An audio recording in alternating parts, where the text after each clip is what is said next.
ನಮಸ್ಕಾರ, ಮೋಟಾರ್ ಮಾತಿಗೆ ಸ್ವಾಗತ. ನನ್ನ ಹೆಸರು ಹರೀಶ್. ಯಾಕೆ ಈ ಥರ ರೋಡಲ್ಲಿ ಬರ್ತಿದ್ದೀವಿ ಅಂತ ಯೋಚನೆ ಮಾಡ್ತಿದ್ದೀರಾ? ಯಾಕಂದರೆ ಇವತ್ತು ನಮ್ಮ ಹತ್ರ ಇರೋ ಗಾಡಿ ಹೀರೋದು ಎಕ್ಸ್ಪಲ್ಸ್. ಈ ಗಾಡಿ ಇರೋದೇ ಆಫ್ ರೋಡ್ ಮಾಡೋದಕ್ಕೆ, ಡರ್ಟ್ ಬೈಕ್ ಥರ ಓಡಿಸೋದಕ್ಕೆ. ಸೊ ಇದ್ರ ಬಗ್ಗೆ ಹೆಚ್ಚಿನ ವಿವರಣೆ ನಮ್ಮ ಮೋಟಾರ್ ಮಾತಿನಲ್ಲಿ.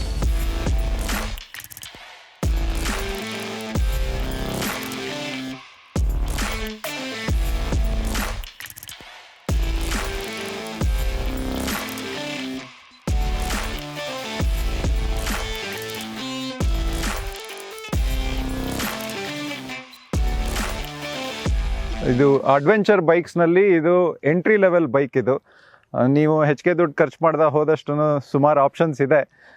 ಆದರೆ ಈ ಪ್ರೈಸ್ ರೇಂಜ್ನಲ್ಲಿ ಇದು one of the best available bikes ಮಾರ್ಕೆಟ್ನಲ್ಲಿ. ಸೊ ಇದ್ರ ಫಸ್ಟ್ ಹೀರೋದವರು ಇಂಪಲ್ಸ್ ಅಂತ ಹೇಳಿ ಲಾಂಚ್ ಮಾಡಿದ್ರು 2011ರಲ್ಲಿ. ಅಷ್ಟೊಂದು ಸಕ್ಸಸ್ ಕಾಣಲಿಲ್ಲ ಬೈಕು, ತುಂಬ ಜನ ತಗೊಳ್ತಿರ್ಲಿಲ್ಲ. ಅದಾದಮೇಲೆ ಅದನ್ನು ಸ್ಟಾಪ್ ಮಾಡಿದ್ರು. ಸ್ಟಾಪ್ ಮಾಡಿ ನಂತರ 2019ನಲ್ಲಿ ಮತ್ತೆ ಎಕ್ಸ್ಪಲ್ಸ್ ಅಂತ ರೀಬ್ರ್ಯಾಂಡ್ ಮಾಡಿಬಿಟ್ಟು ಸಾಕಷ್ಟು ಬದಲಾವಣೆಗಳನ್ನ ಕೂಡ ಮಾಡಿ ಲಾಂಚ್ ಮಾಡಿದ್ರು. ಅದಾದ ನಂತರ ಇಂಡಿಯಾದಲ್ಲೂ ಕೂಡ ಬೈಕಿಂಗ್ ಕ್ರೇಜ್ ಜಾಸ್ತಿನೇ ಆಗ್ತಿದೆ. ದಿನೇ ದಿನೇ ಟೂರಿಂಗ್ ಹೋಗೋರು, ಆಫ್ ರೋಡಿಂಗ್ ಮಾಡೋರು ಜಾಸ್ತಿನೇ ಇದ್ದಾರೆ ಈಗ. ಹಾಗಾದ್ರಿಂದ ಈ ಬೈಕ್ ಬಗ್ಗೆ ಹೆಚ್ಚು ಆಸಕ್ತಿ ಮೂಡ್ತು ಮಾರ್ಕೆಟ್ನಲ್ಲಿ. ಹಾಗೆ ಅವರು ಇದರಲ್ಲಿ ಹಲವಾರು ಅವತರಣಿಕೆಗಳನ್ನ ತಂದರು. ಸೊ 4V ಅಂತ ಮೊದಲಿಗೆ ಬಿಟ್ಟರು. ಅದಾದಮೇಲೆ ರ್ಯಾಲಿ ಎಡಿಷನ್ ಬಂತು. ಈಗ ನಮ್ಮ ಹತ್ರ ಇವತ್ತಿರೋದು ಪ್ರೋ ವರ್ಷನ್. ಸೊ ಈ ಪ್ರೋ ವರ್ಷನ್ನಲ್ಲಿ ಮೇಜರ್ ಆಗಿರುವಂಥ ವ್ಯತ್ಯಾಸ 4Vಗೆ ಕಂಪೇರ್ ಮಾಡಿದ್ರೆ, ಈಗ ಮಾರ್ಕೆಟ್ನಲ್ಲಿರೋದು 4V ಮತ್ತು ಪ್ರೋ ವರ್ಷನ್. 4Vಗೆ ಪ್ರೋಗೆ ಕಂಪ್ಯಾರಿಸನ್ ಮಾಡಿದಾಗ ಹೈಟ್ ಮೇಜರ್ ಆಗಿ, ಸೊ ಸಸ್ಪೆನ್ಷನ್ ಟ್ರಾವೆಲ್ಲು ಇದರಲ್ಲಿ ಜಾಸ್ತಿ ಇದೆ. ಆಲ್ಮೋಸ್ಟ್ 70 mm ಅಷ್ಟು ಸಸ್ಪೆನ್ಷನ್ ಟ್ರಾವೆಲ್ ಜಾಸ್ತಿ ಇದೆ. ಹಾಗಾಗಿ ಗಾಡಿದು ಹೈಟ್ ಕೂಡ ಜಾಸ್ತಿ ಆಗುತ್ತೆ. ಸೊ ನೀವು ಸ್ವಲ್ಪ ಈ ಗಾಡಿನ ಬ್ಯಾಲೆನ್ಸ್ ಮಾಡಬೇಕು ಅಂದರೆ ಎತ್ತರನೇ ಇರಬೇಕನ್ಸುತ್ತೆ ಕುತ್ಕೊಂಡು ಮ್ಯಾನೇಜ್ ಮಾಡೋದಕ್ಕೆ. ಅಲ್ಲಿ ಹೈಟ್ ಇಂಪ್ಯಾಕ್ಟ್ ಆಗಿರೋದು. ಸೀಟ್ ಹೈಟ್ ಕೂಡ ವಿಗೆ ವರ್ಷನ್ಗೆ ಕಂಪೇರ್ ಮಾಡಿದ್ರೆ 4V ವರ್ಷನ್ಗೆ 50 mm ಅಷ್ಟು ಜಾಸ್ತಿ ಇದೆ. ಫ್ರಂಟ್ ಸಸ್ಪೆನ್ಷನ್ ಟ್ರಾವೆಲ್ ಕೂಡ ಅದರಲ್ಲಿ 190 mm ಇದೆ, ಇದರಲ್ಲಿ 250 mm ಇದೆ. ಸೊ ಹಿಂದ್ಗಡೆ ಸಸ್ಪೆನ್ಷನ್ ಟ್ರಾವೆಲ್ಲು 170 mm ಇಂದ 220 mmಗೆ ಹೆಚ್ಚಿಗೆ ಆಗಿದೆ 4V ಕಂಪ್ಯಾರಿಸನ್ನಲ್ಲಿ. ಮತ್ತು ಹ್ಯಾಂಡಲ್ ಬಾರ್ ರೈಸರ್ಸ್ ಇದೆ. ಈ ಹ್ಯಾಂಡಲ್ ಬಾರ್ ಪೊಸಿಷನಿಂಗ್ ಇರೋದು ತುಂಬ ಆರಾಮಾಗಿದೆ. ಕುತ್ಕೊಂಡು ಓಡಿಸೋದಕ್ಕೆ ಬಗ್ಬೇಕು ಅಥವಾ ಕೈ ತುಂಬ ಸ್ಟ್ರೆಚ್ ಮಾಡಬೇಕು ಅಂತಿಲ್ಲ. ಅದು ಆ್ಯಂಗಲ್ ಪರ್ಫೆಕ್ಟ್ ಆಗಿದೆ, ಹೈಟ್ ಕೂಡ ಪರ್ಫೆಕ್ಟ್ ಆಗಿದೆ. ಸ್ಟೈಲಿಂಗ್ ವೈಸು ಈಗ ನಾವು ನೋಡಿದ್ದೀವಿ ರಾಯಲ್ ಎನ್ಫೀಲ್ಡ್ ಅವ್ರದ್ದು ಹಿಮಾಲಯನಲ್ಲಿ ಕೂಡ ಈ ಥರ ರೌಂಡ್ ಹೆಡ್ಲೈಟ್ಸ್ ಇದ್ಬಿಟ್ಟು ಹೈಟ್ ಇರೋ ಗಾಡಿಗಳು ಬಂದಿರೋದನ್ನ. ಸೊ ಸ್ವಲ್ಪ ಮಟ್ಟಿಗೆ ಸ್ಟೈಲಿಂಗ್ನ ಕಂಪ್ಯಾರಬಲ್ ಥರ ನೋಡ್ಬೋದು. ತುಂಬ ಜಾಸ್ತಿ ಆಗಿ ಅದ್ರ ಬಗ್ಗೆ ಹೇಳೋಕ್ಕಾಗೋದಿಲ್ಲ. ಈ ಪರ್ಟಿಕ್ಯುಲರ್ ಮಾಡೆಲ್ನಲ್ಲಿ ಸ್ಟಿಕ್ಕರಿಂಗ್ ಕೂಡ ಹೀರೋ ಅವ್ರದ್ದು ಡಕಾರ್ ರ್ಯಾಲಿ ವರ್ಷನ್ಸ್ಗೆ ಯೂಸ್ ಮಾಡುವಂಥ ಬೈಕ್ಸ್ದು ಸ್ಟಿಕ್ಕರಿಂಗ್ ಸ್ಟೈಲ್ನ ಯೂಸ್ ಮಾಡಿದ್ದಾರೆ ಇದು. ಹಾಗಾಗಿ ಇದು ಇನ್ನೂ ಹೆಚ್ಚಿಗೆ ಅಟ್ರಾಕ್ಟಿವ್ ಆಗಿ ಕಾಣಿಸುತ್ತೆ ಬೈಕು. ಸೊ ಇದ್ರದ್ದು ಹೆಡ್ಲೈಟು ಕಂಪ್ಲೀಟ್ LED ಸೆಟಪ್ ಇದೆ. ಇದ್ರ ಥ್ರೋ ಇನ್ನೂ ಚೆನ್ನಾಗಿರ್ಬೋದಿತ್ತು, ಲೈಟ್ ಇಂಟೆನ್ಸಿಟಿ, ಆದರೆ ಅಟ್ಲೀಸ್ಟ್ LED ಸೆಟಪ್ ಇದೆ. ಅದಲ್ಲದೆ ಇಂಡಿಕೇಟರ್ಸ್ ಎಲ್ಲ ರೆಗ್ಯುಲರ್ ನಾನ್ LED ಬಲ್ಬ್ ಇಂಡಿಕೇಟರ್ಸು. ಟೈರ್ಸ್ ಬಂದ್ಬಿಟ್ಟು ದೊಡ್ಡ ಟೈರ್ಸ್ ಕೊಟ್ಟಿದ್ದಾರೆ. ಫ್ರಂಟಲ್ಲಿ 21 ಇಂಚ್ ಟೈರ್ಸ್ ಇದೆ. ಅದು ಯಾವುದೇ ಸೆಗ್ಮೆಂಟ್ ತೊಗೊಂಡ್ರು ದೊಡ್ಡದಾದ ಟೈರ್ಸು ಇದೆ. ಮ್ಯಾಕ್ಸ್ ಲಿಮಿಟ್ ಆಫ್ ಟೈರ್ಸು 21 ಇಂಚು. ಹಿಂದೆಗಡೆ 18 ಇಂಚ್ ಟೈರ್ಸ್ ಇದೆ. ಈ ದೊಡ್ಡ ಟೈರ್ಸ್ ಇರೋದು ಕೂಡ ಆಫ್ ರೋಡಿಂಗ್ ಮಾಡಬೇಕಾದ್ರೆ ಹೆಚ್ಚಿಗೆ ಕಾನ್ಫಿಡೆನ್ಸ್ ಕೊಡುತ್ತೆ. ಸೊ ಮುಂದೆಗಡೆ ಟೆಲಿಸ್ಕೋಪಿಕ್ ಸಸ್ಪೆನ್ಷನ್ ಇದೆ. ಅಡ್ಜಸ್ಟಬಲ್ ಇದೆ. ಇದು ಕಂಪ್ರೆಷನ್ ಆ್ಯಂಡ್ ರೀಬೌಂಡ್ನ ಅಡ್ಜಸ್ಟ್ ಮಾಡ್ಕೊಬೋದು. ಇಲ್ಲಿ ಒಂದು ನಾಬ್ ಕೊಟ್ಟಿದ್ದಾರೆ. ಸೊ ಅದೇನು ಅಂದರೆ ಎಷ್ಟರ ಮಟ್ಟಿಗೆ ಒಳಗೆ ಹೋಗುತ್ತೋ ಅಷ್ಟೇ ಮಟ್ಟಿಗೆ ಎಷ್ಟು ಹೊರಗಡೆ ಬರ್ಬೋದು, ರೀಬೌಂಡ್ ಆಗ್ಬೋದು ಅನ್ನೋದನ್ನು ರೈಡರು ಅಡ್ಜಸ್ಟ್ಮೆಂಟ್ ಮಾಡ್ಕೊಬೋದು. ಹಿಂದೆಗಡೆ ಮೊನೋಶಾಕ್ಸ್ ಇದೆ, ಅದನ್ನು ಕೂಡ ಅಡ್ಜಸ್ಟ್ ಮಾಡ್ಕೊಬೋದು. ಅದಕ್ಕೆ ಸಪ್ರೇಟ್ ಟೂಲ್ ಬರುತ್ತೆ, ಅದನ್ನು ಉಪಯೋಗಿಸ್ಕೊಂಡು ಅದನ್ನು ಕೂಡ ಅಡ್ಜಸ್ಟ್ಮೆಂಟ್ ಮಾಡ್ಕೊಬೋದು. Engine 200cc engine. ಇದು ಮ್ಯಾಕ್ಸಿಮಮ್ ಪವರ್ ಔಟ್ಪುಟ್ 19 bhp 8500 RPMಗೆ ಸಿಕ್ಕತ್ತೆ. ಹಾಗೆ ಇದ್ರದ್ದು torque 17.5 newton metre of torque ಇದೆ. ಅದು ನಿಮಗೆ 6500 RPM ಅಲ್ಲಿ ಸಿಕ್ಕತ್ತೆ. ಸೊ ಇದ್ರದ್ದು ಗೇರ್ಸ್ ಬಂದ್ಬಿಟ್ಟು 5 ಗೇರ್ ಇದೆ ಇದರಲ್ಲಿ. ಆ್ಯಂಡ್ ಇದಕ್ಕೆ ಶಾರ್ಟ್ ಗೇರಿಂಗ್ ಅಂತ ಕರೀತಾರೆ, ಯಾಕೆಂದರೆ ಗೇರಿಂಗು ತುಂಬ ಹತ್ತಿರದಲ್ಲಿದೆ. ಸೊ ಅದ್ರದ್ದು ಅಡ್ವಾಂಟೇಜು ಡಿಸಡ್ವಾಂಟೇಜ್ ಎರಡೂ ಇದೆ. ಅಡ್ವಾಂಟೇಜ್ ಏನಂದರೆ ಸಿಟಿನಲ್ಲಿ ಓಡಿಸ್ಬೇಕಾದ್ರೆ ಅಥವಾ ನೀವು ಆಫ್ ರೋಡಿಂಗ್ ಮಾಡಬೇಕಾದ್ರೆ ಹೈಯರ್ ಗೇರ್ನಲ್ಲಿ ಇದ್ರೂ ಸಹ ನೀವು ಕೆಳಗೆ ಬರಬೇಕಾಗಿಲ್ಲ, ಲೋ ಸ್ಪೀಡ್ಸಲ್ಲಿದ್ದು ಹೈಯರ್ ಗೇರ್ನಲ್ಲಿ ಓಡಿಸ್ಬೋದು. ಹಾಗೆ ನೀವು ಇದನ್ನು ಹೈವೇನಲ್ಲಿ ಓಡಿಸ್ಬೇಕಾದ್ರೆ ಹೈಯರ್ ಗೇರ್ಸಲ್ಲಿ ಹೋಗ್ತಿದ್ದಾಗೇ ಇದು ಎಂಜಿನ್ ರೆವಿಂಗ್ ಜಾಸ್ತಿ ಆಗುತ್ತೆ. ಸೊ ಅದರಿಂದ ಮೈಲೇಜ್ ಡ್ರಾಪ್ ಆಗೋ ಚಾನ್ಸಸ್ ಇದೆ ಇದರಲ್ಲಿ. ಉಳಿದಂತೆ ಸ್ಟೈಲಿಂಗ್ನಲ್ಲಿ ವಿಂಡ್ ವೈಸರ್ ಇದೆ. ಇದು ಕ್ರೂಸಿಂಗ್ ಬೈಕ್ ಅಲ್ಲ, ಕ್ರೂಸಿಂಗ್ ಬೈಕ್ಸಲ್ಲಿ ಇದು ಹೆಚ್ಚಿಗೆ ಉಪಯೋಗ ಆಗುತ್ತೆ, ಮೇಲ್ ತನಕ ಇರುತ್ತೆ, ಗಾಳಿ ರೈಡರ್ಗೆ ಬರೋದನ್ನು ಅವಾಯ್ಡ್ ಆಗುತ್ತೆ ಮುಂದೆಯಿಂದ ಹೊಡೆಯೋದು. ಬಟ್ ಇದು ಜಾಸ್ತಿ ಹೈ ಸ್ಪೀಡ್ಸ್ನಲ್ಲಿ ಹೋಗೋದಿಲ್ಲ, ಮೋಸ್ಟ್ಲಿ ಆಫ್ ರೋಡಿಂಗ್ ಮಾಡೋದ್ರಿಂದ ಇದು ಮೋಸ್ಟ್ಲಿ ಸ್ಟೈಲಿಂಗ್ ಅಡಿಷನ್ ಥರ ಇದು. ಮತ್ತು instrument cluster simple LCD instrument cluster ಇದೆ. ಇದರಲ್ಲಿ ಮಿನಿಮಮ್ ಇನ್ಫಾರ್ಮೇಷನ್, ಎಂಜಿನ್ನು, ಗೇರು, ಸೈಡ್ ಸ್ಟ್ಯಾಂಡ್ ಇರೋದು, ಮತ್ತು ಎಷ್ಟು ಕಿಲೋಮೀಟರ್ಸು ಓಡಿದೆ ಆ ಥರದ್ದು ಮಿನಿಮಮ್ ವಿತ್ ಟೈಮು. ಒಂದು ಏನಂದರೆ ಕ್ಲಚ್ ಹಿಡ್ಕೊಂಡಾಗ ಯಾವ ಗೇರಲ್ಲಿ ಇದ್ದೀವಿ ಅಂತ ಗೊತ್ತಾಗೋದಿಲ್ಲ, ತೋರಿಸೋದಿಲ್ಲ ಅದು. ಅದೊಂದು ಬಿಟ್ಟರೆ ಮತ್ತು ಉಳಿದಂತೆ ಫಂಕ್ಷನಲ್ ಆಗಿದೆ. ಸೊ ಇದ್ರದ್ದು ಫ್ಯೂಯಲ್ ಟ್ಯಾಂಕ್ ಬಂದು 13 ಲೀಟ್ರ್ ಟ್ಯಾಂಕ್ ಇದೆ. ಸೊ ಸಾಕಷ್ಟು 40 ಕಿಲೋಮೀಟ್ರಷ್ಟು ಮೈಲೇಜ್ ಕೊಡುತ್ತೆ ಈ ಗಾಡಿ. ಸೊ ಸಾಕಷ್ಟು ದೂರ ಟ್ರಾವೆಲ್ ಮಾಡ್ಬೋದು. ಹಾಗೆಯೇ ಇದ್ರದ್ದು ಡಿಸೈನ್ ಇಲ್ಲಿ ನ್ಯಾರೋ ಡೌನ್ ಆಗಿರೋದ್ರಿಂದ ನಾವು ಓಡಿಸ್ಬೇಕಾದ್ರೆ ಕಾಲು ಇಟ್ಕೊಳೋದಕ್ಕೆ ಕನ್ವೀನಿಯೆಂಟ್ ಆಗಿದೆ. ಸೊ ಬೈಕ್ಗೆ ಹತ್ತಿರದಲ್ಲಿರುತ್ತೆ ಕಾಲು. ಈ ಸೈಲೆನ್ಸರ್ದು ಡಿಸೈನ್ ಕೂಡ ತುಂಬ ಚೆನ್ನಾಗಿದೆ, ಸ್ಪೋರ್ಟಿ ಆಗಿದೆ. ಆ ಕಡೆಯಿಂದ ತುಂಬ ಚೆನ್ನಾಗಿ ಕಾಣುತ್ತೆ, ಅಟ್ರಾಕ್ಟಿವ್ ಆಗಿ ಕಾಣುತ್ತೆ.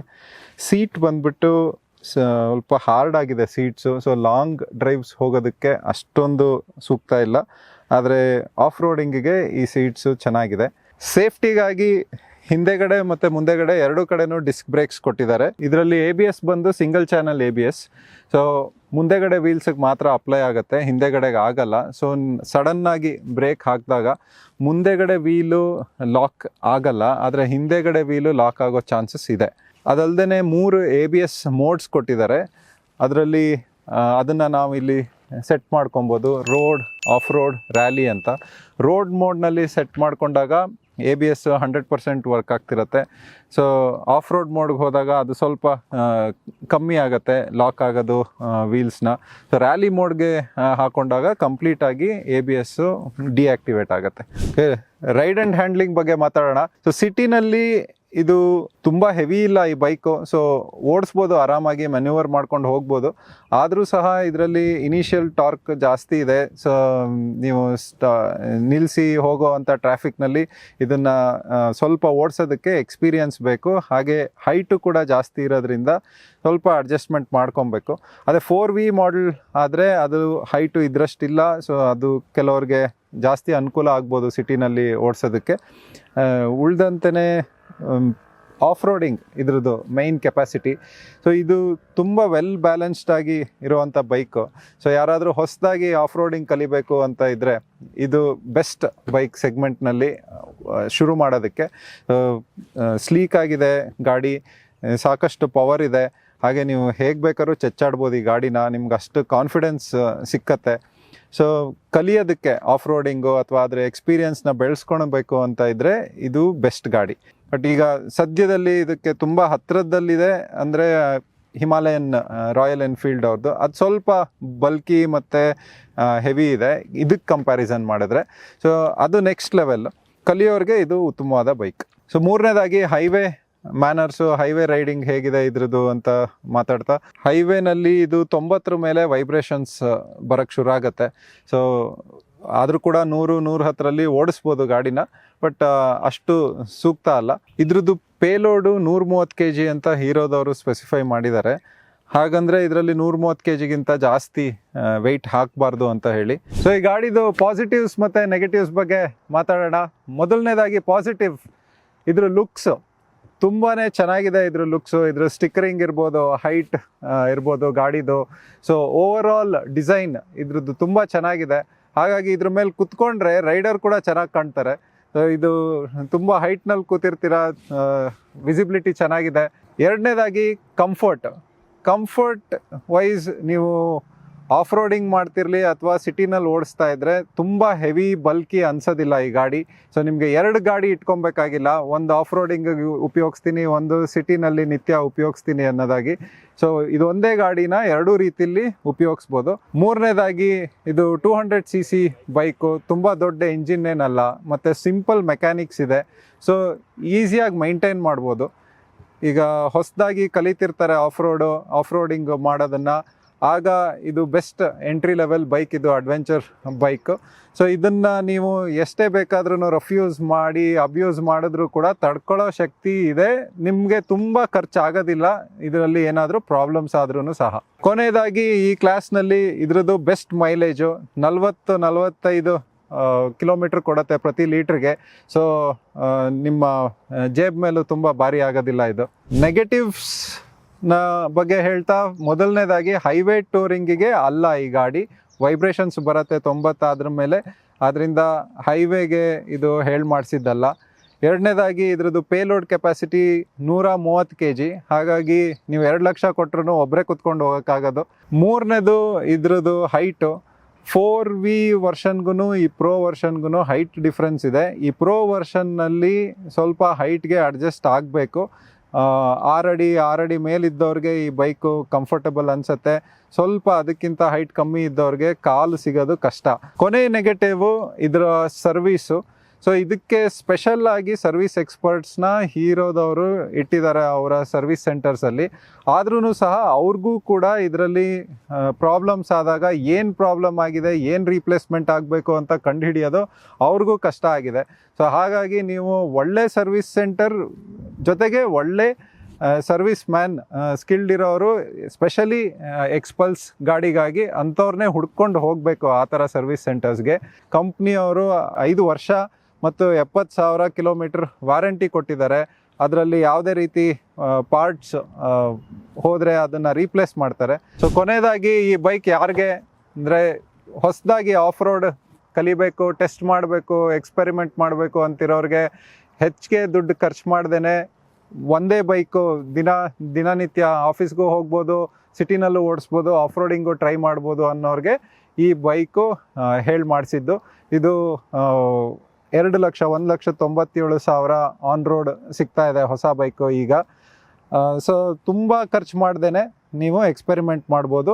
ಓವರ್ ಆಲ್ ಲುಕ್ ವೈಸ್ ಇರ್ಬೋದು, ಮ್ಯಾನರ್ಸ್ ಇರ್ಬೋದು, ಅದ್ರದ್ದು ಕಾನ್ಫಿಡೆನ್ಸು ಎಲ್ಲದನ್ನು ಚೆನ್ನಾಗಿದೆ. ಇದೆಲ್ಲ ಹೇಳ್ತಾ ನಾವು ಕಾಯ್ತಿದ್ದೀವಿ ಎಕ್ಸ್ಪಲ್ಸ್ 400ಗೆ. ಅದು ಈ ವರ್ಷ ಬಿಡುಗಡೆ ಆಗುತ್ತೆ ಅಂತ ಹೇಳಿದ್ದಾರೆ. ಅಲ್ಲಿ ತನಕ ಯಾವ ಬೈಕ್ ಇದ್ರೂ ಸೇಫಾಗಿ ಓಡಿಸಿ, ಜವಾಬ್ದಾರಿಯಾಗಿ ಓಡಿಸಿ. ನಮಸ್ಕಾರ, ಸಿಗೋಣ ಮುಂದಿನ ವಿಡಿಯೋದಲ್ಲಿ.